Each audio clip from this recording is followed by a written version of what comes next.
So ಎಲ್ರಿಗೂ good evening and ಇವತ್ತಿನ ಕ್ಲಾಸಿಗೆ ಎಲ್ರಿಗೂ ನಾನು ವೆಲ್ಕಮ್ ಮಾಡ್ಕೊತೀನಿ. ಐ ಹೋಪ್ ನಾನು ಕಾಣಿಸ್ತಾ ಇರ್ಬೋದು ನಿಮಗೆ. ಇವತ್ತಿನ ಕ್ಲಾಸ್ ಬಗ್ಗೆ ನಾನು ಮಾತಾಡಕ್ ಹೋಗ್ತಾ ಇದ್ದೀನಿ. ಇದು ಪ್ರತಿ ಮಂಗಳವಾರ ನಡೆಯುತ್ತೆ ಸ್ನೇಹಿತರೆ. ಪ್ರತಿ ಮಂಗಳವಾರ 7:15 ನಾನು ಬರ್ತೇನೆ. ಸೊ ಒಂದು 40-50 ನಿಮಿಷ ಮಾತಾಡ್ತೇನೆ. ಬಹಳಷ್ಟು ಜನರಿಗೆ ಡೀಟೇಲ್ಸ್ ಆಗಿ ಕೆಲವೊಂದು ವಿಚಾರಗಳನ್ನ, ಕೆಲವೊಂದು ಥಾಟ್ಸ್ಗಳನ್ನ ಹೇಳ್ಕೊಡ್ತೇನೆ. ಈ ಕ್ಲಾಸ್ಗಳಿಗೆ ಬಹಳಷ್ಟು ಜನ ಬರ್ತಾ ಇದ್ದಾರೆ. ಇದು ಚಾಪ್ಟರ್ 20ಕ್ಕೆ ನಾವು ಕಾಲಿಟ್ಟಿದೀವಿ. ಇವತ್ತಿನ ಚಾಪ್ಟರ್ ಬಂದ್ಬಿಟ್ಟು ಚಾಪ್ಟರ್ 20. ಸೊ ಚಾಪ್ಟರ್ 20 ಟೈಟಲ್ ಏನು ಅಂದ್ರೆ ಚಾಲೆಂಜ್. ಸೊ ಹಳೆ ಚಾಪ್ಟರ್ಗಳಲ್ಲಿ ನಾವು ಕೆಲವೊಂದು ವಿಚಾರಗಳನ್ನ ಕಲ್ತಿದ್ವಿ. ಅಕ್ಸೆಪ್ಟ್ ಅಂದ್ರೆ ಸ್ವೀಕಾರ ಮಾಡೋದು. ಎರಡನೇದು ಕಲ್ತಿದ್ವಿ ಚೇಂಜಸ್, ನಮ್ಮಲ್ಲಿ ಬದಲಾವಣೆ ಬರಬೇಕು, ಪರಿವರ್ತನೆ ಬರಬೇಕು ಅನ್ನೋದು ಕಲ್ತಿದ್ವಿ. ಹೀಗೆ XYZ ಹಳೆ ಚಾಪ್ಟರ್ಗಳಲ್ಲಿ ನಾವೆಲ್ಲ ಕಲ್ತಿದ್ವಿ. ಈಗ ಇವತ್ತಿನ ಚಾಪ್ಟರ್ ಬಂದ್ಬಿಟ್ಟು ಚಾಲೆಂಜ್ ಅಂದ್ರೆ ಬೆಟ್ ಮಾಡ್ತೀನಿ ಚಾಲೆಂಜ್ ಅಂತ ಹೇಳ್ತಾರಲ್ಲ, ಆ ಚಾಲೆಂಜ್ ಅಲ್ಲ, ಬೇರೆ ಚಾಲೆಂಜ್ ಅನ್ನ ತಗೊಂಡ್ಬಂದಿರ. ಅದನ್ನು ಹೌದು, ಅದ್ರ ಜೊತೆಗೆ ಇನ್ನೊಂದು ಚಾಲೆಂಜ್, ನಿಮಗೆ ಗೊತ್ತಿಲ್ಲ ಚಾಲೆಂಜ್ ಅನ್ನ ಇವತ್ತು ನಿಮ್ಮ ಹತ್ರ ಹಂಚ್ಕೊಂತಾ ಇದ್ದೀನಿ. ಸೊ ಹಾಗಾದ್ರೆ ಇವತ್ತು ಕ್ಲಾಸಿಗೆ ಬರೋಣಂತ. ಇವತ್ತಿನ ಕ್ಲಾಸ್ ಒಂದೊಂದಾಗಿ ಶುರು ಮಾಡ್ತಾ ಬರ್ತೀನಿ. ತುಂಬಾ ಜನ ಇವತ್ತು ದುಡ್ಡು ಮಾಡಕ್ ಆಗ್ತಿಲ್ಲ ಸ್ನೇಹಿತರೆ. ಯಾಕೆ? ಓಕೆ, ಯಾರಾದ್ರೂ ಒಬ್ರು ಹ್ಯಾಂಡ್ ರೈಸ್ ಮಾಡಿ, ಯಾಕೆ ದುಡ್ಡು ಮಾಡಕ್ ಆಗ್ತಿಲ್ಲ?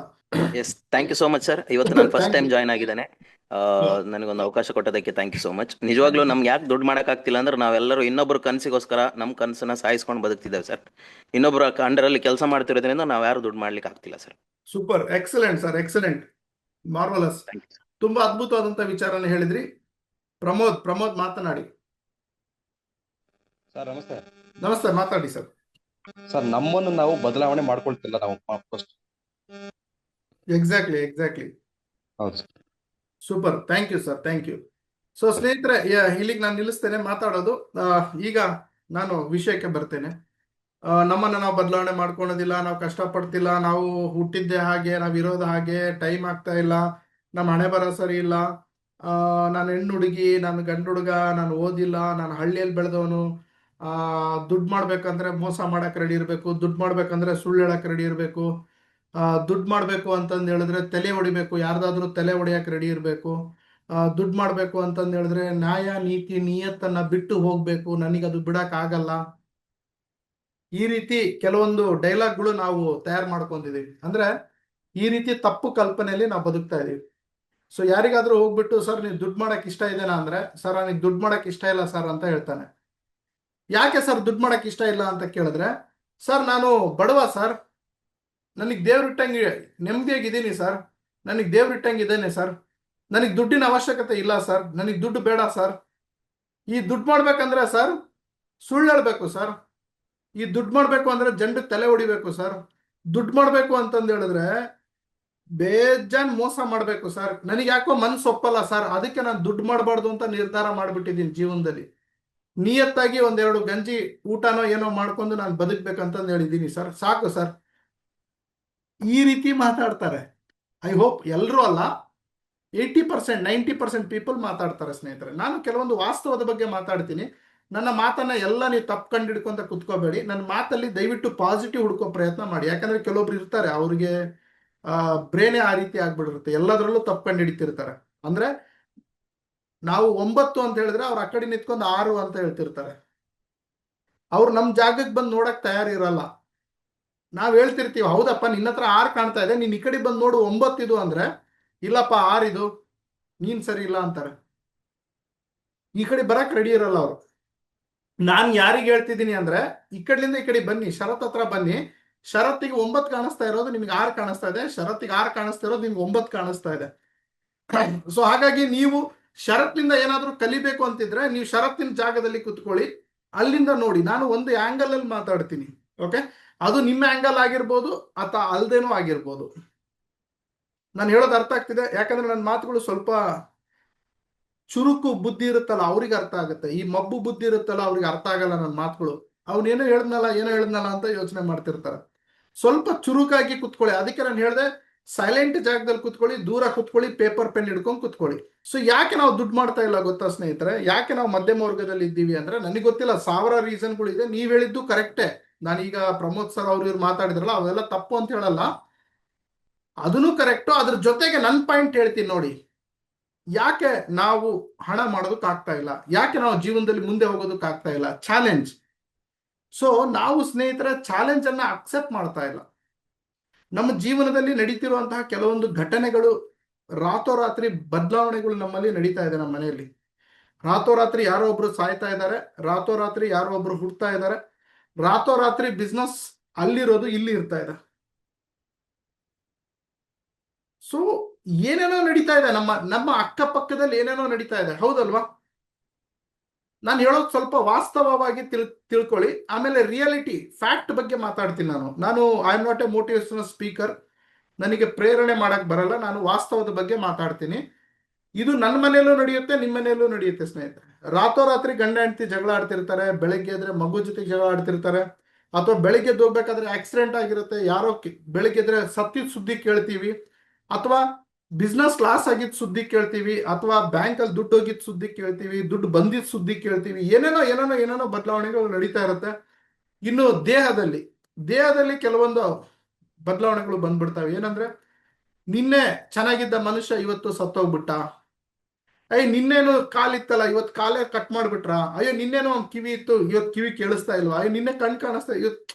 ಈ ರೀತಿಯಾದಂತ ಬದಲಾವಣೆಗಳು ನಮ್ಮ ದೇಹದಲ್ಲೂ ಬರ್ತಾ ಇರತ್ತೆ. Okay, this is all called challenges. ಈ ಜನರಿಗೆ ಬಹಳ ದೊಡ್ಡ ಸಮಸ್ಯೆ ಏನು ಗೊತ್ತಾ? ನಾವು ಮಧ್ಯಮ ವರ್ಗದವರಿಗೆ ಇದು ಸ್ವಲ್ಪ ಡೀಪ್ ಆಗಿ ಹೋಗುತ್ತೆ, ದಯವಿಟ್ಟು ಡೀಪ್ ಆಗಿ ಅರ್ಥ ಮಾಡ್ಕೊಳ್ಳಿ. ಚಾಲೆಂಜ್ ಅಂದ್ರೆ ಬೇರೆ, ಪ್ರಾಬ್ಲಮ್ ಅಂದ್ರೆ ಬೇರೆ. ಚಾಲೆಂಜ್ ಅಂದ್ರೆ ಬೇರೆ, ಪ್ರಾಬ್ಲಮ್ ಅಂದ್ರೆ ಬೇರೆ. ಜನರು ಎಲ್ಲವನ್ನ ಪ್ರಾಬ್ಲಮ್ ಅಂತ ತಿಳ್ಕೊಂತಾರೆ. ಬೇಕಾದ್ರೆ ನೋಡಿ, ನೀವು ಯಾರಿಗಾದ್ರೂ ಫೋನ್ ಮಾಡಿ ಏನಾದ್ರೂ ಮಾತನಾಡಿ, ಅವ್ರು ಏನ್ ಹೇಳ್ತಾರೆ ಗೊತ್ತಾ? ಸರ್ ಒಂದು ಪ್ರಾಬ್ಲಮ್ ಆಗ್ಬಿಟ್ಟಿದೆ ಸರ್ ಅಂತಾರೆ. So this is a bad word, this is a bad word. ಇವತ್ತಿನಿಂದ ನೀವು ಷರತ್ತಿನ ವಿದ್ಯಾರ್ಥಿನಿ ಆಗ್ಬೇಕು ಅಂತ ಹೇಳಿದ್ರೆ, do not use the word. ಈ ಬ್ಯಾಡ್ ಪದನ ಯೂಸ್ ಮಾಡಬೇಡಿ, ಪ್ರಾಬ್ಲಮ್ ಅನ್ನೋ ಪದನ ಯೂಸ್ ಮಾಡಬೇಡಿ. ಯಾರ ನಾಲಿಗೆಯಲ್ಲಿ, ಓಕೆ, ಯಾರ ನಾಲಿಗೆಯ ಮೇಲೆ ಪದೇ ಪದೇ ಪ್ರಾಬ್ಲಮ್ ಅಂತ ಬರ್ತಾ ಇರತ್ತೆ, ಅವ್ರ ಜೀವನ ಎಲ್ಲ ಪ್ರಾಬ್ಲಮ್ ಅಲ್ಲೇ ಹೋಗ್ತಾ ಇರತ್ತೆ. ಇದು ಸ್ವಲ್ಪ ಆಧ್ಯಾತ್ಮಿಕ. ನಾನು ಅದಕ್ಕೆ ಹೇಳಿದೆ, ಜೀವನದ ಶಿಕ್ಷಣ, ಆಧ್ಯಾತ್ಮಿಕದ ಶಿಕ್ಷಣ, ಬಿಸ್ನೆಸ್ಸಿನ ಶಿಕ್ಷಣ, ಇದು ಮೂರು ನಾನು ಕೊಡ್ತೀನಿ ಜೊತೆಗೆ. ಯಾಕಂದ್ರೆ ಇದು ಮೂರು ಬೇಕು. ಒಂದು ಮನುಷ್ಯ ಯಶಸ್ಸಾಗ್ಬೇಕು ಅಂದ್ರೆ ಬರೀ ಬಿಸ್ನೆಸ್ ಐಡಿಯಾ ಇದ್ರೆ ಆಗಲ್ಲ. ಅವನು ಆಧ್ಯಾತ್ಮಿಕವಾಗಿ ಇರ್ಬೇಕು. ಆಧ್ಯಾತ್ಮಿಕ ಅಂದ್ರೆ ದೇವ್ರ ಪೂಜೆ ಮಾಡೋದು, ಓಂ ಹೇಳೋದು, ಮೆಡಿಟೇಷನ್ ಮಾಡೋದಲ್ಲ. ಆಧ್ಯಾತ್ಮಿಕವಾಗಿ ಅಂದ್ರೆ ಸೊ ನೇಚರಿಗೆ ಕನೆಕ್ಟ್ ಆಗೋದು. ಹೇಳ್ತಾ ಬರ್ತೀನಿ. ಮೂರನೇದು ಜೀವನದ ಶಿಕ್ಷಣ ಅಂದ್ರೆ ತಂದೆ ತಾಯಿ, ಗಂಡ ಹೆಂಡತಿ, ಮಕ್ಕಳು, ಇದನ್ನ ಮೊದಲು ನಾವು ತಿಳ್ಕೊಬೇಕಾಗಿರುತ್ತೆ. ಏನಿದು ಸಂಬಂಧ? ಯಾಕಂದ್ರೆ ನಾನು ಯಾವಾಗ್ಲೂ ಹೇಳ್ತಾ ಇದ್ದೆ, ಮನೆ ಚೆನ್ನಾಗಿದ್ರೆ ದುಡ್ಡು ಬರುತ್ತೆ, ಮನಸ್ಸು ಚೆನ್ನಾಗಿದ್ರೆ ದುಡ್ಡು ಬರುತ್ತೆ, ಹೌದಲ್ಲ? ಮನೇನು ಚೆನ್ನಾಗಿಲ್ಲ, ಮನಸ್ಸು ಚೆನ್ನಾಗಿಲ್ಲ ಅಂದ್ರೆ ದುಡ್ಡು ದೇವರನೇ ಬರಲ್ಲ ಸ್ನೇಹಿತರೆ, ನೆನ್ಪಿಟ್ಕೊಂಬಿಡಿ. ಅದಕ್ಕೆ ನಾನು ನಿಮಗೆ ಈ ಮನೇನ, ಮನಸ್ಸನ್ನ ಬದಲಾವಣೆ ಮಾಡೋದು ಹೆಂಗೆ, ಅದರಲ್ಲಿ ಹೇಗೆ ಚಾಲೆಂಜ್ಗಳು ಬರ್ತವೆ, ಅದು ಇವತ್ತಿನ ಟಾಪಿಕ್. ಸೊ ಇದು ಯಾವ ಗೂಗಲ್ ಅಲ್ಲಿ ಇಲ್ಲ, ಎಲ್ಲೂ ಇಲ್ಲ. ಇದು ಸಿಕ್ಕರೆ ಕೇವಲ ಶರತ್ ಹತ್ರ ಸಿಗುತ್ತೆ. ಅದಕ್ಕೆ ಸ್ವಲ್ಪ ಗಮನ ಇಟ್ಟು ಕೇಳಿ ಅಂತ ಹೇಳ್ತಾ ಇದ್ದೀನಿ. ನಾನು ಯಾಕೆ ಒತ್ತಿ ಅಂಡರ್ಲೈನ್ ಮಾಡಿ ಕೇಳಿ ಅಂತಿದ್ದೀನಿ ಅಂದ್ರೆ, ನಿಮಗೆ ಬಹಳ ಇಷ್ಟ ಆಗುತ್ತೆ ಈ ಟಾಪಿಕ್. ಆಮೇಲೆ ಒಂದು ಒಳ್ಳೆ ಕತೆ ಹೇಳ್ತೀನಿ ನಿಮಗೆ. ಇವತ್ತೊಂದು ಅದ್ಭುತವಾದಂತ ಕತೆ ತಗೊಂಡ್ಬಂದಿದ್ದೀನಿ, ಕ್ಲೈಮ್ಯಾಕ್ಸ್ ಅಲ್ಲಿ ಹೇಳ್ತೀನಿ. ಇದು ಅರ್ಥ ಆಗಿಲ್ಲ ಅಂದ್ರೆ ಆ ಕತೆ ಅರ್ಥ ಆಗಲ್ಲ. ಅದಕ್ಕೆ ಸೊ ಕ್ಲೈಮ್ಯಾಕ್ಸ್ ಮಾತ್ರ ಅಲ್ಟಿಮೇಟ್ ಆಗಿರುತ್ತೆ. ಸ್ವಲ್ಪ ಕ್ಲೈಮ್ಯಾಕ್ಸ್ ವರೆಗೂ ಸಮಾಧಾನವಾಗಿ ಕುತ್ಕೊಳ್ಳಿ. ಈ ಮೊಬೈಲ್ ನೋಡ್ಕೊಂತ, ಹಿಂದ್ಗಡೆ ವಿಡಿಯೋ ನೋಡ್ಕೊಂತ, ಚಾಟಿಂಗ್ ಮಾಡ್ಕೊಂತ, ನಂದು ಇಯರ್ಫೋನ್ ಹಾಕೊಂಡ್ ಕೇಳ್ಕೊಂತ ದಯವಿಟ್ಟು ಕುತ್ಕೋಬೇಡಿ. ಮೊಬೈಲ್ನ ದೂರ ಇಡಿ, ಕ್ಯಾಮ್ರಾ ಆನ್ ಮಾಡಿ, ಕೈ ಕಟ್ಕೊಳ್ಳಿ, ಸುಮ್ಮನೆ ಕುತ್ಕೊಳ್ಳಿ. 2 ನಿಮಿಷ ನನ್ನನ್ನ ನೋಡಿ, ನನ್ನ ಕೈಗಳು ನೋಡಿ, ನನ್ನ ಕಣ್ಣು ನೋಡಿ, ನನ್ನ ಮುಖ ನೋಡಿ, ನನ್ನನ್ನು ಅರ್ಥ ಮಾಡ್ಕೊಳೋ ಪ್ರಯತ್ನ ಮಾಡಿ. ಯಾಕಂದ್ರೆ ನಾನು ಇಲ್ಲಿದ್ದೀನಿ, ನೀವು ಅಲ್ಲಿದ್ದೀರಾ. ಸೊ ಆನ್ಲೈನ್ ಅಲ್ಲಿ ಒಬ್ರಿಗೊಬ್ರು ಕನೆಕ್ಟ್ ಆಗೋದು ತುಂಬಾ ಕಷ್ಟ. ಬಟ್ ಆದಷ್ಟು ನಾನು ಕನೆಕ್ಟ್ ಆಗೋ ಪ್ರಯತ್ನ ಮಾಡ್ತಾ ಇದ್ದೀನಿ. ಇಲ್ಲಿರೋ ಎಲ್ಲರಿಗೂ ಕನೆಕ್ಟ್ ಆಗೋ ಪ್ರಯತ್ನ ಮಾಡ್ತಾ ಇದ್ದೀನಿ ನಾನು. ಸೊ ನಿಮಗೀಗ ಐಡಿಯಾ ಬಂದಿರ್ಬೋದು ಸ್ನೇಹಿತರೆ, ನಾನು ಏನು ವಿಷಯ ಮಾತಾಡ್ತಿದ್ದೀನಿ ಅಂತ. ನಾನು ಮಾತಾಡ್ತಿರೋ ವಿಷಯ ಏನು ಅಂದ್ರೆ, ಒಬ್ಬ ಮಧ್ಯಮ ವರ್ಗದವನು ಹಣ ಯಾಕೆ ಮಾಡ್ತಾ ಇಲ್ಲ, ಯಾಕೆ ಹಣ ಮಾಡ್ತಿಲ್ಲ ಅಂತ ಹೇಳಿದ್ರೆ, ಅವನ ಜೀವನದಲ್ಲಿ ಬರುವಂತಹ ಪ್ರಾಬ್ಲಮ್ಗೆ ಅವನೇನಂತಾನೆ ಅಂದ್ರೆ ಪ್ರಾಬ್ಲಮ್ ಅಂತಾನೆ. ಅವನ ಬಿಸ್ನೆಸ್ಸಿನಲ್ಲಿ ಬರುವಂತಹ ಸಮಸ್ಯೆಗಳಿಗೆ ಇವನೇನಂತಾನೆ ಪ್ರಾಬ್ಲಮ್, ಸಮಸ್ಯೆ ಅಂತಾನೆ. ಅವನ ಮನಸ್ಸಿನಲ್ಲಿ ನಡೀತಿರುವಂತ ಗೊಂದಲಕ್ಕೆ ಅವನೇನಂತಾನೆ ಪ್ರಾಬ್ಲಮ್ ಅಂತಾನೆ. ಯಾವ ವ್ಯಕ್ತಿ ಜೀವನದಲ್ಲಿ ಪದೇ ಪದೇ ಪ್ರಾಬ್ಲಮ್ ಅನ್ನೋ ಪದನ ಬಳಸ್ತಾನೆ, ಅವನ ಜೀವನದಲ್ಲಿ ಪದೇ ಪದೇ ಪ್ರಾಬ್ಲಮ್ ಬರುತ್ತೆ. ಇದನ್ನ ಅಂಡರ್ಲೈನ್ ಮಾಡ್ಕೊಳ್ಳಿ ದಯವಿಟ್ಟು. ಏನ್ ಸರ್ ಹಿಂಗೆ ಹೇಳ್ಬಿಟ್ರಲ್ಲ, ಹಂಗಾದ್ರೆ ಆ ಪದಾನೇ ಬಳಸಬಾರ್ದು. ದಯವಿಟ್ಟು ಬಳಸಿಲ್ಲ ಅಂದ್ರೆ ಒಳ್ಳೇದು, ಅಥವಾ ಕಡಿಮೆ ಬಳಸಿದ್ರೆ ಇನ್ನೂ ಒಳ್ಳೇದು. ಸರ್ ನೀವೇನ್ ಬಳಸಲ್ವಾ? ನಾನು ಬಳಸ್ತಾ ಇದ್ದೆ ಸ್ನೇಹಿತರೆ, ಈಗ ಬಳಸೋದು ಕಡಿಮೆ ಮಾಡಿದೀನಿ. ಯಾವಾಗ ಬಳಸ್ತಿದ್ದೆ ಅಂದ್ರೆ ನನ್ನ ಹತ್ರ ದುಡ್ಡು ಇಲ್ದಾಗ ಬಳಸ್ತಾ ಇದ್ದೆ, ನನ್ನ ಹತ್ರ ಸಕ್ಸಸ್ ಇಲ್ದಾಗ ಬಳಸ್ತಾ ಇದ್ದೆ, ನನ್ನ ಹತ್ರ ಜನ ಇಲ್ದಾಗ ಬಳಸ್ತಾ ಇದ್ದೆ. ಅದಕ್ಕೆ ಇವೆಲ್ಲ ನನ್ನ ಹತ್ರ ಇರ್ಲಿಲ್ಲ. ದುಡ್ಡು, ಸಕ್ಸಸ್ಸು, ಜನ ಇರ್ಲಿಲ್ಲ ಆ ಪದ ಬಳಸ್ಬೇಕಾದ್ರೆ. ಇದು ಸ್ವಲ್ಪ ಆಧ್ಯಾತ್ಮಿಕ. ಆ ಪದನ ನಾವು ಬಳಸಿ ಬಳಸಿ ಬಳಸಿ ಏನ್ ಮಾಡ್ತಿದೀವಿ ಅಂದ್ರೆ ನಮ್ಮ ಜೀವನದಲ್ಲಿ ಅದೊಂದು ಅವಿಭಾಜ್ಯ ಅಂಗ ಆಗ್ಬಿಟ್ಟಿದೆ. ಪ್ರಾಬ್ಲಮ್ ಅನ್ನೋದು ಒಂದು ಅವಿಭಾಜ್ಯ ಅಂಗ ಆಗ್ಬಿಟ್ಟಿದೆ ನಮ್ಮ ಜೀವನದಲ್ಲಿ. ಹೇಗೆ ಮೊಬೈಲ್ ಇಂಪಾರ್ಟೆಂಟ್ ಆಗಿದೆನೋ ಇದೂ ಇಂಪಾರ್ಟೆಂಟ್ ಆಗಿದೆ. ಬೇಕಾದ್ರೆ ಕೆಲವೊಬ್ರು ನೋಡಿ, ಫೋನ್ ಎತ್ತಿದ ಕೂಡ್ಲೇನೆ ಸರ್ ಒಂದು ಪ್ರಾಬ್ಲಮ್ ಇತ್ತು ಆಮೇಲೆ ಮಾತಾಡ್ಲಾ ಅಂತಾರೆ. ಕೆಲವೊಬ್ರು ಬೆಳಗ್ಗೆಲಿಂದ ರಾತ್ರಿವರೆಗೂ 1,000 ಸಲ ಹೇಳಿರ್ತಾರೆ, 1,008 ಸಲ ಜಪ ಮಾಡ್ತಿರ್ತಾರೆ. ಓಕೆ, ಜಪ ಮಾಡ್ತಿರ್ತಾರೆ, 108 ಸಲ ಹೇಳ್ತಾರೆ ದಿನಕ್ಕೆ. ರಾಮ ರಾಮ ಅಂತ ಜಪನೂ ಮಾಡಲ್ಲ, ಕೃಷ್ಣ ಕೃಷ್ಣ ಅಂತಾನು ಜಪ ಮಾಡಲ್ಲ. ಇವ್ರು ಜಪ ಏನ್ ಮಾಡ್ತಾರೆ ಅಂದ್ರೆ ಪ್ರಾಬ್ಲಮ್ ಪ್ರಾಬ್ಲಮ್ ಪ್ರಾಬ್ಲಮ್ ಪ್ರಾಬ್ಲಮ್ ಅಂತ ಜಪ ಮಾಡ್ತಿರ್ತಾರೆ. ಸೊ 108 ಸಲ ರಾಮಂದಾದ್ರು ಕೃಷ್ಣಂದಾದ್ರು ಜಪ ಮಾಡಿದ್ರೆ ಪುಣ್ಯ ಬರುತ್ತೇನೋ, ನಿಮ್ ದೇವ್ರದ್ದು ನಿಮ್ ಧರ್ಮದ್ದು ಜಪ ಮಾಡಿದ್ರೆ ಪುಣ್ಯ ಬರುತ್ತೇನೋ. ಬಟ್ ಅದನ್ನ ಬಿಟ್ಬಿಟ್ಟು ಜನ 108 ಸಲ ಪ್ರಾಬ್ಲಮ್ ನ ಜಪ ಮಾಡ್ತಾ ಇದ್ದಾರೆ. ಅವ್ರ ಜೀವನದಲ್ಲಿ ಪ್ರಾಬ್ಲಮ್ ಒಲಿತಾ ಇದೆ, ದೇವ್ರು ಒಲಿತಾ ಇಲ್ಲ, ಪ್ರಾಬ್ಲಮ್ ಒಲಿತಾ ಇದೆ. ಸೊ ಇದು ಆಕ್ಚುಲಿ ನಮ್ಮ ಜೀವನದಲ್ಲಿ ನಡೆಯೋದು. ಈ ಪ್ರಾಬ್ಲಮ್ ಅನ್ನೋದು ಒಲ್ದ ಮೇಲೆ ನಮಗೆ, ಹೌದಲ್ಲ, ಈ ಪ್ರಾಬ್ಲಮ್ ಒಲ್ದ ಮೇಲೆ ನಾವ್ ಹೇಗ್ರಿ ಸಕ್ಸಸ್ ಆಗ್ತೀವಿ, ನಾವ್ ಹೇಗ್ರಿ ದುಡ್ಡು ಮಾಡ್ತೀವಿ?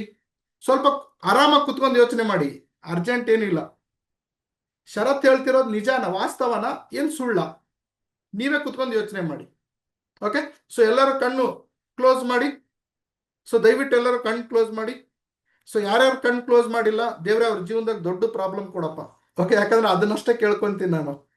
ಓಕೆ, ಯಾರ್ಯಾರು ಕಣ್ಣು ಕ್ಲೋಸ್ ಮಾಡಿದಾರೆ ಅವ್ರ ಜೀವನದಲ್ಲಿ ಪ್ರಾಬ್ಲಮ್ ಹೋಗ್ಸಪ್ಪ. ಓಕೆ, ಸೊ ದಯವಿಟ್ಟು ಹಂಗೆ ಕಾಮಿಡಿ ಮಾಡಿದೆ, ಬೇಜಾರಾಗಬೇಡಿ. ಸೊ ಕಣ್ಣು ಮುಚ್ಕೊಳ್ಳಿ. ಓಕೆ, ಒಂದು ಸಲ ಫ್ಲಾಶ್ ಬ್ಯಾಕ್ ಹೋಗಿ. ಇವತ್ತು ಅಕಸ್ಮಾತ್ ನೀವು ಪ್ರಾಬ್ಲಮ್ ಅನ್ನೋ ಪದ ಇವತ್ತು ಬಳಸಿದಿರೇನೋ ನೋಡಿ. ಯಾರಿಗಾದ್ರೂ ಮಾತಾಡ್ಬೇಕಾದ್ರೆ ನಾನು ಹುಡುಕ್ತಾ ಇದ್ದೀನಿ. ಓಕೆ, ನನಗೆ 2 ಪದ ಸಿಕ್ಕಿದೆ, ನಾನು 2 ಸಲ ಬಳಸಿದ್ದೀನಿ. Okay, good. ಯಾರಾದ್ರೂ ಹ್ಯಾಂಡ್ ರೈಸ್ ಮಾಡ್ತೀರಾ? ಪ್ರಾಬ್ಲಮ್ ಅನ್ನೋದು ಇವತ್ತು ಒಂದ್ಸಲ ನಾನು ಬಳಸಿಲ್ಲ, ಓಕೆ ಹಿಂದೆ ಬಳಸಿದ್ದೆ, ಈಗ ಅದನ್ನ ಚೇಂಜ್ ಮಾಡ್ಕೊಂಡಿದ್ದೆ. ಓಕೆ, ಅಲ್ಲ ಇವತ್ತು ಬಳಸಿಲ್ಲ, ಬಟ್ ಮುಂಚೆ ಬಳಸ್ತಾ ಇದ್ರಿ, ಇವತ್ತು ಬಳಸಿಲ್ಲ, ನಿಮ್ಗೆ ಅಲ್ಲ, ನೆನಪಿಲ್ಲ? ಒಂದೆರಡು ಸಲ ಬಳಸ್ಕೊಂಡಿದ್ದೆ, ಅದು ನಿಮ್ಮಿಂದ ಪಾಠ ಕಲ್ತು ನಾನು ಚೇಂಜ್ ಆಗಿದ್ದೀನಿ. ಚೇಂಜ್ ಆಗಿದ್ದೀರಾ? Very good, excellent madam. ಇವತ್ತಿಂದು ಬಳಸಿಲ್ಲ ಹಾಗಾದ್ರೆ. ಮತ್ತೆ ಯಾರಾದ್ರೂ ಇದ್ದೀರಾ? ನಮಸ್ಕಾರ ಸರ್. ನಮಸ್ಕಾರ, ಹೇಳ್ರಿ ಸರ್. Hello. ಇವತ್ತೇನಾದ್ರೂ ಪ್ರಾಬ್ಲಮ್ ಅನ್ನೋ ಪದ? ನಮಸ್ತೆ ಸರ್. ನಮಸ್ತೆ, ಹೇಳಿ ಮೇಡಮ್. ತುಂಬಾ ಸಲ ಬಳಸ್ಬಿಟ್ಟಿದೀನಿ ಸರ್. ಇದನ್ನ ಇವಾಗ ನಿಮ್ಮ ಇದರಿಂದ ನಾನು ಸ್ವಲ್ಪ ಚೇಂಜಸ್ ಆಗ್ತಿದ್ದೀನಿ ಸರ್, ನಿಮ್ದು ಇದರಿಂದ ತುಂಬಾನೇ. Okay, excellent excellent madam, thank you ನಮ್ಮ ಜೊತೆಗೆ ಮಾತಾಡಕ್ಕೆ. ಮತ್ತೆ ಸಿದ್ದಪ್ಪಣ್ಣ ನೀವು? ಓಕೆ ಸರ್, ನಾವು ಇವತ್ತ ಏನಂತಂದ್ರ ಎಷ್ಟೋ ಸಲ ನಾವು ನಿಂತು ಏನೋ ಇದು ಆಲ್ಕತ್ತ ಅಂತ ಹೇಳಿ ತಿಳ್ಕೊಂಡಿದ್ದೇವ್ರಿ. ಆದ್ರೆ ನಿಮ್ಮ ಒಂದು ಟ್ರೈನಿಂಗ್ ನಿಂತ ನಾವು ಒಂದು ಇನ್ಸ್ಪೈರ್ ಆಗಿದ್ದೇವ್ರಿ. ಮುಂದಿನ ದಿನಮಾನದಲ್ಲಿ ನಾ ಏನೋ ಇದು ಆಗಲ್ಲ ಒಂದು ಹೇಳ್ತೀನಿ sir. Super super, thank you. ಸ್ನೇಹಿತರೆ, ಈಗ ನನ್ನ ಕಾನ್ಸೆಪ್ಟ್ ಅರ್ಥ ಆಗಿರ್ಬೋದು. ನಾನು ನಿಮಗೆ ಕಣ್ಣು ಮುಚ್ಚಿಬಿಟ್ಟು ಇವತ್ತೇನಾದ್ರೂ ಪದ ಪ್ರಾಬ್ಲಮ್ ಅನ್ನೋದು ಬಳಸಿದಿರ ಅಂತ ಕೇಳಿದೆ. ನಾನು 2 ಸಲ ಬಳಸಿದ್ದೆ. ಇವತ್ತು ಕೊರಿಯರ್ದವ್ರು ಬಂದಿದ್ರು, ಸರ್ ಪ್ರಾಬ್ಲಮ್ ಆಗಿದೆ ಲಿಫ್ಟ್, ಆಮೇಲೆ ಬರ್ತೀನಿ ಅಂತ ಹೇಳಿದ್ದೆ, ಸ್ವಲ್ಪ ಲೇಟ್ ಆಗುತ್ತೆ ಅಂತ. ಇನ್ನೊಂದು ಬೇರೆ ಕಡೆ ಬಳಸಿದ್ದೆ ನಾನು, ಸೈಕಲ್ ಪ್ರಾಬ್ಲಮ್ ಆಗಿದೆ ಅಂತ, ನನ್ನ ಮಗಂದು ಬ್ರೇಕ್ ಕಟ್ ಆಗಿತ್ತು. ಸೊ ಇವೆರಡು ನನಗೆ ನೆನಪು ಬಂದಿದ್ದು ನನ್ನ ದಿನದ ಇವತ್ತಿನ ಸಂಚಿಕೆಯಲ್ಲಿ ಅಂತ ಹೇಳಿದ್ರೆ. ಈ ರೀತಿ ನಿಮ್ಮ ಜೀವನದಲ್ಲಿ ಆಗಿದೆ. ಇದನ್ನೊಂದು ಹಂಗೆ ಪ್ರಾಕ್ಟಿಕಲ್ ಆಗಿ ಹೇಳ್ತಾ ಇದ್ದೀನಿ, ಅದಕ್ಕೆ ಈ ಎಕ್ಸಾಂಪಲ್ ತಗೊಂಡೆ. ಸ್ನೇಹಿತರೆ, ಇವತ್ತಿನಿಂದ ನಾವು ಯಾವ ಪದ ಬಳಸೋಣ ಅಂತಂದು ಹೇಳಿದ್ರೆ ಚಾಲೆಂಜ್ ಅನ್ನೋ ಪದ ಬಳಸೋಣ. ಸೊ ಇವತ್ತು ನೀವು ಬಿಸ್ನೆಸ್ ಮಾಡ್ತಿರ್ತೀರಾ, ಬಹಳ ಜನ ಹೇಳ್ತಾರೆ ಸರ್ ಪ್ರಾಡಕ್ಟ್ಸ್ ಅಲ್ಲಿ ಪ್ರಾಬ್ಲಮ್ ಐತ್ರಿ ಅಂತಾರೆ. Do not use the word called that. Sir ನಂದು ಬಿಸ್ನೆಸ್ ಅಲ್ಲಿ ಪ್ರಾಬ್ಲಮ್ ಐತ್ರಿ, ಸರ್ ನನ್ನಲ್ಲೊಂದು ಪ್ರಾಬ್ಲಮ್ ಐತ್ರಿ, ಸರ್ ನಮ್ಮ ಮನೆಯಲ್ಲಿ ಒಂದು ಪ್ರಾಬ್ಲಮ್ ಐತ್ರಿ, ಸರ್ ನನಗೊಂದು ಪ್ರಾಬ್ಲಮ್ ಬಂದೈತ್ರಿ. ಈ ರೀತಿ ಪದಗಳನ್ನ ಇವತ್ತಿನಿಂದ ನೀವು ಬಳಸಬಾರ್ದು. ಯಾಕೆ ಅಂತ ಹೇಳ್ತೀನಿ ನೋಡಿ. ಈ ಪದನ ನಾವು ರೀಪ್ಲೇಸ್ ಮಾಡೋಣ, ಏನಂತ ಹಾಕೋಣ ಅಂದ್ರೆ ಚಾಲೆಂಜ್ ಅಂತ ಬಳಸೋಣ ಈ ಪದಕ್ಕೆ. ಚಾಲೆಂಜ್. ಈ ಚಾಲೆಂಜ್ ಅಂದ್ರೆ ಏನು ಗೊತ್ತಾ? ಚಾಲೆಂಜ್ ಅಂದ್ರೆ ನಾನು ಚಾಲೆಂಜ್ ಮಾಡ್ತೀನಿ ಅಂತಾರಲ್ಲ, ಅದು ಅಲ್ಲ. ಚಾಲೆಂಜ್ ಅಂತ ಹೇಳಿದ್ರೆ ಇದನ್ನ ನೀವು ಎದುರಿಸ್ಬೇಕು ಸ್ನೇಹಿತರೆ. ಓಕೆ, ಅದನ್ನ ಎದುರಿಸಿದ್ರೇನೆ ನಿಮಗೆ ಜಯ ಸಿಗುತ್ತೆ. ಓಕೆ, ಸೊ ಪ್ರಾಬ್ಲಮ್ ಅನ್ನೋ ಪದ ಇಲ್ಲ, ಪ್ರಾಬ್ಲಮ್ ಅನ್ನೋದು ಇಲ್ಲ ಜೀವನದಲ್ಲಿ ಎಲ್ಲೂ, ಪ್ರಾಬ್ಲಮ್ ಅನ್ನೋದು ಇಲ್ಲೇ ಇಲ್ಲ. ಈಗ ನನಗೆ 200 kg ಎತ್ತಕ್ ಆಗಲ್ಲ, ದಟ್ ಈಸ್ ಮೈ ಪ್ರಾಬ್ಲಮ್ ಅಂತ ಹೇಳ್ತೀನಿ ನಾನು. ಹೌದಾ? ನನಗೊಂದು ಪ್ರಾಬ್ಲಮ್ ಇದೆ ರೀ, ನಾನು 200 kg ಎತ್ತಕ್ ಆಗಲ್ಲ ಅಂತ. ಅದ್ರ ಬದ್ಲಿ ನಾನು ಯಾವ ರೀತಿ ಮಾತಾಡಬೇಕು ಅಂದ್ರೆ, ನನಗೊಂದು ಚಾಲೆಂಜ್ ಇದೆ, ನಾನು 200 kg ಎತ್ತೋದು ಅಂತ. ಸ್ವಲ್ಪ ಬದಲಾವಣೆ ನಮ್ಮ ಮಾತಲ್ಲಿ, ಜಾಸ್ತಿ ಬದಲಾವಣೆ ಇಲ್ಲ. ಸರ್ ನನಗೊಂದು ಚಾಲೆಂಜ್ ಬಂದಿದೆ, ನಾನು ಎಷ್ಟೇ ಪ್ರೆಸೆಂಟೇಶನ್ ಕೊಟ್ರೇನು ಜನ ಸೇರ್ತಾ ಇಲ್ಲ. ಸರ್ ನನಗೊಂದು ಚಾಲೆಂಜ್ ಬಂದಿದೆ, ನಾನು ಇಬ್ಬರಿಗೆ ಸೇರಿಸಿದ್ದೆ, ಅವರು ವರ್ಕ್ಶಾಪಿಗೆ ಬರ್ತಾ ಇಲ್ಲ. ಇದು ಹೆಂಗಿರುತ್ತೆ? ಸರ್ ನನಗೊಂದು ಪ್ರಾಬ್ಲಮ್ ಆಗೈತ್ರಿ, ಇಬ್ರಿಗೆ ಸೇರ್ಸಿನಿ, ಅವ್ರಿಬ್ರು ಎರಡೆರಡು ಪ್ರಾಬ್ಲಮ್ ಹೇಳಕತ್ತಾರ್ರಿ. ಆ ಪ್ರಾಬ್ಲಮ್ ಹೆಂಗ್ ಸಾಲ್ವ್ ಮಾಡ್ಬೇಕ್ರಿ? ಆ ಪ್ರಾಬ್ಲಮ್ ಹೋದ್ರೆ ನಾನು ಕೆಲಸ ಮಾಡ್ತೀನಿ ರೀ. ಆ ಪ್ರಾಬ್ಲಮ್ ಯಾವಾಗ ಹೋಗ್ತೈತೆ ಅಂತ ಹೇಳ್ರಿ, ಆ ಪ್ರಾಬ್ಲಮ್ ಹೋಗಕ್ಕೆ ಏನ್ ಮಾಡ್ಬೇಕಂತ ಹೇಳ್ರಿ. ಅಂದ್ರೆ 2 ನಿಮಿಷ ಮಾತಾಡೋದ್ರಲ್ಲಿ ಅವನು 108 ಸಲ ಜಪ ಮಾಡಿರ್ತಾನೆ ಪ್ರಾಬ್ಲಮ್ ಇಂದು. ಅವನಿಗೆ ಏನು ಒಲಿಯುತ್ತೆ ಅಂದ್ರೆ ಪ್ರಾಬ್ಲಮ್ ಒಲಿಯುತ್ತೆ, ಸಕ್ಸಸ್ ಒಲಿಯಲ್ಲ, ರಿಸಲ್ಟ್ ಒಲಿಯಲ್ಲ, ಅವನಿಗೆ ಒಲಿಯೋದು ಪ್ರಾಬ್ಲಮ್. ಸೊ ಹಂಗೆ ಪ್ರಾಬ್ಲಮ್ ಅನ್ನ ನೀವು ಬರಮಾಡಿಕೊಂಡು ಮನಸ್ಸಿನಲ್ಲಿ, ಮನೆಯಲ್ಲಿ ಪ್ರಾಬ್ಲಮ್ ಅನ್ನ ಬರಮಾಡಿಕೊಂಡು ಮನಸ್ಸಿನಲ್ಲಿ, ಮನೆಯಲ್ಲಿ ನಿಮ್ಮ ಜೇಬಿನಲ್ಲಿ ದುಡ್ಡು ಖಾಲಿ ಆಗ್ಬಿಟ್ಟಿದೆ, ಜೇಬಿನಲ್ಲಿ ದುಡ್ಡು ಬರದೇ ಇಲ್ಲ. ಯಾಕೆ ಅಂತಂದು ಹೇಳಿದ್ರೆ, ನೀವು ಪದೇ ಪದೇ ಪದೇ ಪದೇ ನೀವು ಬಳಸುವಂತಹ ಏನಿರುತ್ತೆ, ಇಲ್ಲೇನಾಗುತ್ತೆ, ಯಾವಾಗ ನೀವು ಪ್ರಾಬ್ಲಮ್ ಅಂತಿರಲ್ಲ ಸ್ನೇಹಿತರೆ, ನಮ್ಮ ಬ್ರೈನ್ ಕೆಲಸ ಮಾಡಲ್ಲ. ಆ ಪ್ರಾಬ್ಲಮ್ ಅಂತ ನೋಡಿ. ಬೇಕಾದ್ರೆ ಈಗ ನನ್ನ ಮಗು ಫೋನ್ ಮಾಡಿಬಿಟ್ಟು ನನಗೆ ಅಪ್ಪ ಒಂದು ಪ್ರಾಬ್ಲಮ್ ಆಗಿದೆ ಅಂದ್ರೆ, ನನ್ನ ಮಗು ಹೊರಗಡೆ ಹೋಗಿರುತ್ತೆ, ನನ್ನ ಮಗುಗೆ ಪ್ರಾಬ್ಲಮ್ ಅಂದ ಕೂಡಲೇ ನನಗೆ ಇಲ್ಲಿ ಎದೆಯಲ್ಲಿ ಡಗ ಡಗ ಡಗ ಆಗುತ್ತೆ. ಅಬ್ಸರ್ವ್ ಮಾಡಿ. ಬೇಕಾದ್ರೆ ಪ್ರಾಬ್ಲಮ್ ಅಂದ್ರೆ ಎಲ್ಲರಿಗೂ ಭಯ ಆಗುತ್ತೆ, ಒಂಥರ ಮೈಯೆಲ್ಲ ಶಾಕ್ ಹೊಡೆದಂಗೆ ಆಗುತ್ತೆ, ಬ್ರೈನ್ ಸ್ಟಾಪ್ ಆಗುತ್ತೆ, ಒಂದು ಹಾರ್ಮೋನ್ ಪ್ರೊಡ್ಯೂಸ್ ಆಗುತ್ತೆ ನಮ್ಮ ದೇಹದಲ್ಲಿ. ಓಕೆ, ನೀವು ಅನ್ಬೋದು ಬಹಳ ಜನ, ಇವನೇನಪ್ಪ ಸೈನ್ಸ್ ವಿಜ್ಞಾನ ತರ ಮಾತಾಡ್ತಿದ್ದಾನಲ್ಲ, ಶರತ್ ಸರ್ ಮೋಟಿವೇಶನಲ್ ಟ್ರೈನರು, ರಿಯಾಲಿಟಿ ಮಾತಾಡ್ತಾನೆ, MLM ಬಗ್ಗೆ ಮಾತಾಡ್ತಾನೆ ಅಂದ್ರೆ ಏನೋ ಒಂದು ವಿಜ್ಞಾನಿ ತರ ಮಾತಾಡ್ತಾನಲ್ಲ ಇವನು ಅಂತ ಅನ್ಕೊಂತಿದ್ದಾರೆ ಸ್ವಲ್ಪ ಜನ. ಖಂಡಿತ ಈ ವಿಜ್ಞಾನ ಅರ್ಥ ಆದ್ರೇನೆ ನಮ್ಮಲ್ಲಿರೋ ಅಜ್ಞಾನ ತೆಗೆದು ನಾವು ಸುಜ್ಞಾನದ ಕಡೆಗೆ ಬೆಳೆಯೋದಕ್ಕೆ ಆಗೋದು. ಓಕೆ, ಸೊ ವಿಜ್ಞಾನನ ಅರ್ಥ ಮಾಡ್ಕೊಳ್ಳಿ, ಆಮೇಲೆ ನೀನು ಸುಜ್ಞಾನದ ಕಡೆಗೆ ಬೆಳಿತೀಯ ಅಂತ. ಓಕೆ, ಅಂದ್ರೆ ಜ್ಞಾನದ ಕಡೆಗೆ ಬೆಳಿತೀಯ ಅಂತ. ಈ ವಿಜ್ಞಾನ ಏನ್ ಹೇಳುತ್ತೆ ಅಂದ್ರೆ, ನಮ್ಮ ದೇಹ ಪ್ರಾಬ್ಲಮ್ ಅನ್ನೋ ಪದ ಕೇಳಿದ್ಮೇಲೆ ನಮ್ಮ ಬ್ರೈನ್ ಅಲ್ಲಿ ಒಂದು ಹಾರ್ಮೋನ್ಸ್ ಪ್ರೊಡ್ಯೂಸ್ ಆಗುತ್ತೆ, ನಮಗೆ ಕಣ್ಣಿಗೆಲ್ಲ ಕತ್ಲು ಕಾಣುತ್ತೆ. ಇದು ಅನುಭವ ಆದವ್ರಿಗೆ ಗೊತ್ತಿರುತ್ತೆ. ಪ್ರಾಬ್ಲಮ್ ಅಂತ ಯಾರಾದ್ರೂ ಫೋನ್ ಮಾಡಿದ ಕೂಡಲೇ ಎದೆಯಲ್ಲಿ ಒಂದು ಹೊಸ ಬಡಿತ ಸ್ಟಾರ್ಟ್ ಆಗುತ್ತೆ, ನನಗೂ ಆಗುತ್ತೆ, ಎಲ್ಲರಿಗೂ ಆಗುತ್ತೆ. ಆ ಪ್ರಾಬ್ಲಮ್ ಅಂತ. ಅದೇ ಚಾಲೆಂಜ್ ಅಂತ ಪದ ಬಂದ್ರೆ ನಮಗೆ ಯಾವತ್ತೂ ಏನು ಅನ್ಸಲ್ಲ. ಟ್ರೈ ಮಾಡಿ ನೋಡಿ ಈಗಲೇ. ಓಕೆ, ಈ ಮೀಟಿಂಗ್ ಆಗಿದ್ಮೇಲೆ ನಿಮ್ಮ ಮನೆಯವ್ರಿಗೆ ಫೋನ್ ಮಾಡಿ, ನಿಮ್ಮ ಗಂಡನೋ ನಿಮ್ಮ ಹೆಂಡತಿಗೋ ಫೋನ್ ಮಾಡಿ, ಹೇ ಒಂದು ಪ್ರಾಬ್ಲಮ್ ಆಗಿದೆ ಅಂತಂದೇಳಿ ಹೇಳಿ ಜೋರಾಗಿ. ಅಲ್ಲಿ ಅವ್ರು ಎದೆ ಬಡಿತ ಹೆಂಗಿತ್ತು ಕೇಳಿ, ಅವರಿಗೆ ಸೇಮ್ ಟು ಸೇಮ್ ಒಂದು ವಾರ ಬಿಟ್ಟು, ಹೇ ಇಲ್ಲೊಂದು ಚಾಲೆಂಜ್ ಬಂದಿದೆ ನನಗೆ ಅಂತಂದು ಹೇಳಿ. ಅವರಿಗೆ ಯಾವ ರೀತಿ ಎದೆ ಬಡಿತ ಇತ್ತು ಕೇಳಿ. ಇಲ್ಲಿ ಎದೆ ಬಡಿತ ಜಾಸ್ತಿ ಆಗಿದ್ರೆ ಇಲ್ಲಿ ಎದೆ ಬಡಿತ ಸ್ವಲ್ಪ ಇರುತ್ತೆ, ಇಲ್ಲಿ ಎದೆ ಬಡಿತ ಜಾಸ್ತಿ ಇರ್ಬೋದು, ಇಲ್ಲಿ ಸ್ವಲ್ಪ ಇರ್ಬೋದು. ಅಂದ್ರೆ ಇಷ್ಟು ದೊಡ್ಡ ಬದಲಾವಣೆ ನಮ್ಮ ಕಣ್ಣಿಗೆ ಕಾಣಿಸ್ತಾ ಇದೆ. ಆದ್ರೂ ನಾವೇನ್ ಮಾಡ್ತಾ ಇದ್ದೀವಿ ಅಂತಂದು ಹೇಳಿದ್ರೆ, ನಮ್ಮ ಪದ ಬಳಕೆ ತಪ್ಪಲ್ಲಿ ಮಾಡ್ತಾ ಇದೀವಿ. ನಾವು ಪದ ಬಳಕೆ ಏನ್ ಮಾಡ್ತಾ ಇದೀವಿ ಅಂದ್ರೆ, ಪ್ರಾಬ್ಲಮ್ ಅಂತಂದೇಳಿ ನಾವೇ ಪ್ರಾಬ್ಲಮ್ ಅನ್ನ ಆಹ್ವಾನ ಮಾಡ್ತಾ ಇದೀವಿ, ತರಿಸ್ಕೊಂತ ಇದೀವಿ ನಮ್ಮ ಜೀವನದಲ್ಲಿ, ನಮ್ಮ ಬಿಸ್ನೆಸ್ ನಲ್ಲಿ.